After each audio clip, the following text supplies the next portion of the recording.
Thomas and Twilight have worked on the Farquhar branch line for several years and knows it very well like the back of their minds.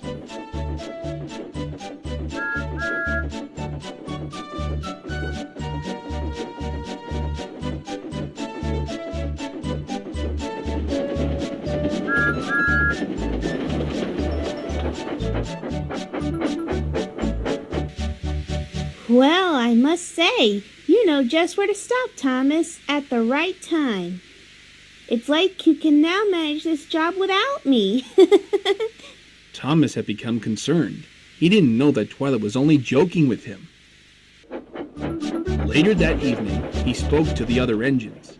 Hey guys, guess what? Twilight says I don't need her anymore. Isn't that great? Don't be stupid, Thomas!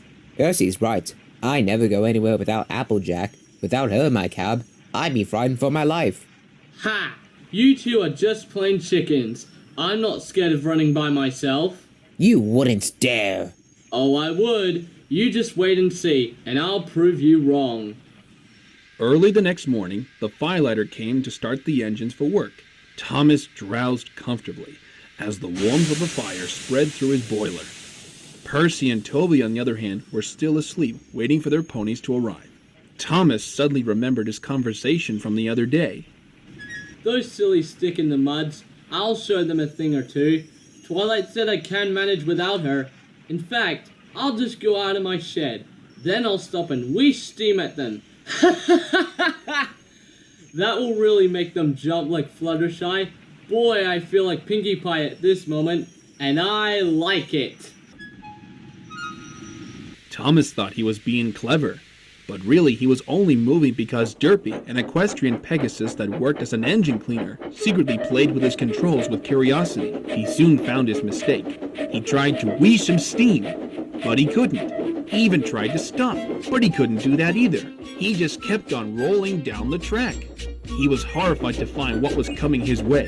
It was the station master's house. His name was Robert Milbourne, and he was about to have breakfast with his family. Creaky coal hoppers! Then he shut his eyes. Within moments, the house rocked like an earthquake. Broken glass shattered, and plaster was everywhere. Thomas even collected a bush on his travels. He peered into the dining room through its leaves. He was so shaken that he didn't speak. Station Master Robert was furious, and you can imagine what horrible language he was saying. Then his wife, Daphne, picked up her plate, then scolded at the blue tank engine. Why, you miserable and stupid engine! Just look at what you've done to our breakfast and our home! Don't act like you didn't do this. That's going to cost us £500 to fix up the dining room. And because of you, now I'm going to have to make some more. And my children will be late for school today. Ugh. With that, she stormed into the kitchen and slammed the door. More plaster fell, but this time it only fell on Thomas's face. He felt both embarrassed and depressed. Workmen arrived on the scene by propping up the house with strong support poles and laid temporary rails through the family garden. Then Donald and Douglas, along with Thorax and Theorix, arrived to help pull Thomas away from the house.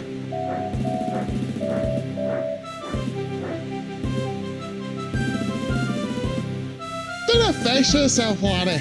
Well, soon now you're back on the rails.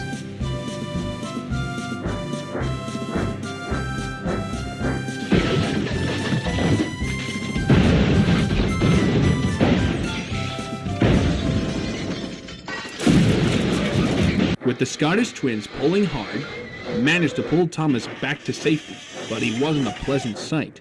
Bits of fencing, the bush, and a broken window frame had damaged his front, which was badly twisted. When Twilight found out, she was both shocked and cross, but not with Thomas. Soon the twins left and left him in the siding.